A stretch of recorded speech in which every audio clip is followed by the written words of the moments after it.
You know what? I need lights in here or something to make stuff a little bit different. I'm trying to slide it.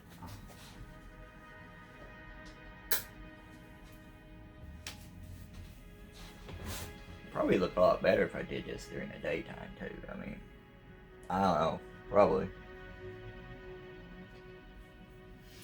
So, welcome to another episode of Testing and Learning, and in today's episode, I got the autofocus on, or is that just my bad eyes? I don't know.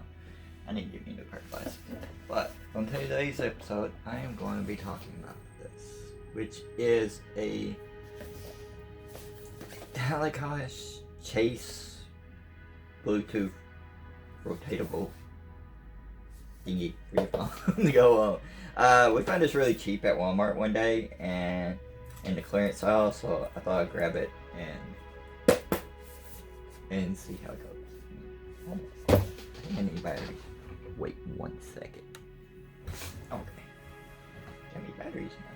So let's see how this goes and see if it'll be worth to buy. Might be clearance because it's sucky, might be clearance because I can't get the app on my phone or whatever, but we'll see how it goes and see how it films. Maybe. So right off the bat, you got the actual device itself, instruction manual. Ain't nothing else in there. So let's see how it goes. Quickly review the instruction manual because you know it doesn't need anything more than quickly reviewed. So here's a more close-up look at it.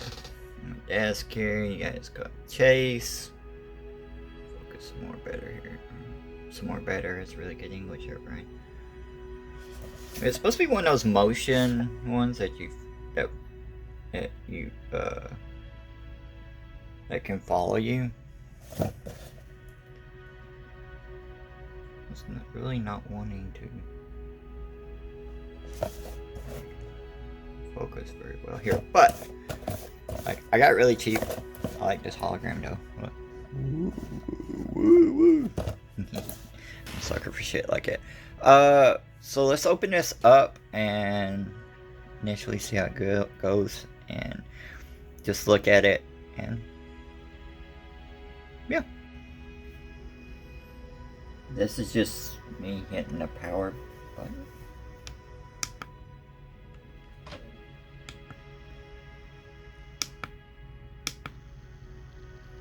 So this just makes it turn.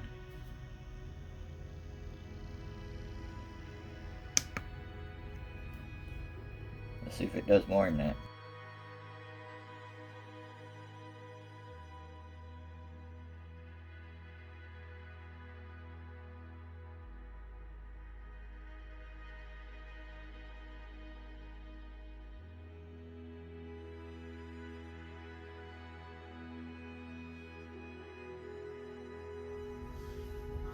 So testing to see how this thing works. And as far as like moving around, works pretty good.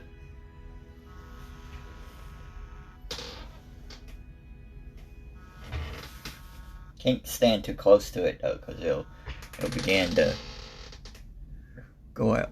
Like right there is the closest you can get, and then the camera starts to not work as good. But if you're somebody like me that moves around while you're talking, like, that'd be a pretty good thing to use. I got it really freaking cheap. It's on the screen there. But I got it really, really cheap, so this might work out for something. At least for vlogging, I could set it right here on my desk or somewhere else, and it would do pretty good. It'll do.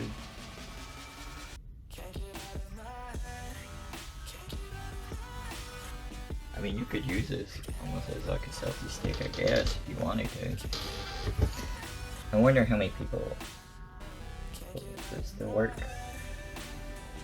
No. It just has a full face that it scans in the little box there. Work good, but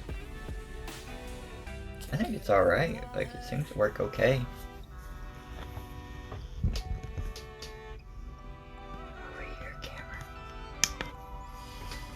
And then when I hit the other setting, there's one that where it just turns all the way around, and I'm trying to get that one to work, but I don't think it's working all that good. And there seems to be different settings for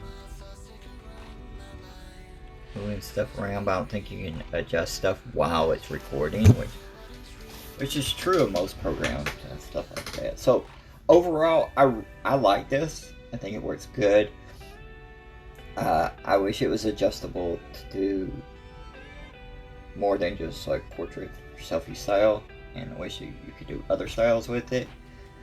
It moves slightly forwards and backwards, and I wish it had more of a tilt. That way you could put it up on something and then have it tilt down and then move back and forth, which would be a good thing for doing recordings with and stuff like that. And but I am also going to see how well this edits. So when we go to edit it, that'll be another thing. So let's see how good the film footage edits. So from here on,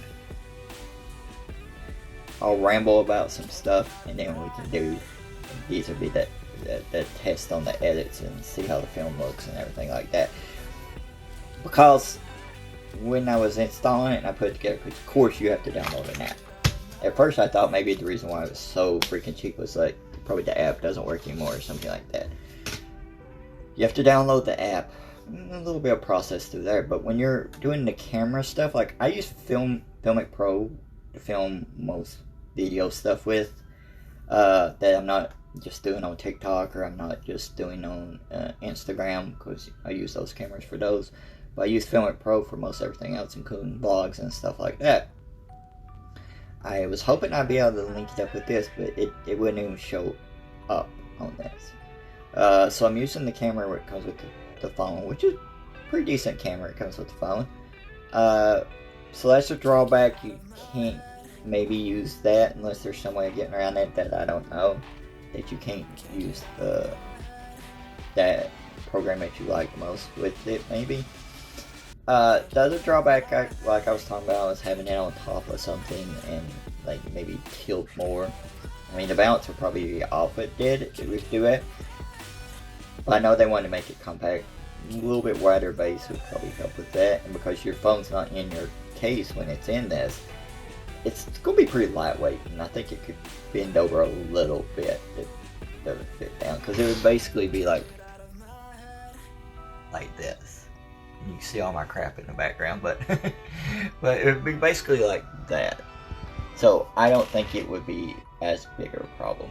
Another thing I'm going to test later on, and I'll let people know if you follow me on Instagram, Twitter, or anything. Hang a Wednesday on both of those things. It's the battery life, and see how good the battery goes. Because one thing I've noticed on the front of this, there's supposed to be like these two LED lights showing like whether it's on or what kind of function it's in. You can barely see them. I only knew they were working because when I put my finger right up to the power button, it reflected off my fingernail. So that's kind of not a good thing right there. But overall, the original price on this, let's see if I can find the box, was, well, before this markdown it was 15, so it's probably like 20 some originally or something like that. Original price, probably not worth the original price. See one at your Walmart really cheap, probably worth it. Might be something fun for you to try. I have to say before we go, there's one more issue I have with this, is the sound. It is quite noisy, and if you could hear it on the video, it was noisy. So it wouldn't be, I don't think, as good for like fiction filmmaking if you're not going to change sound and stuff like that. It is sturdier. Like, I'm shaking the table on like my regular little stand one I use, and you see how much it shakes.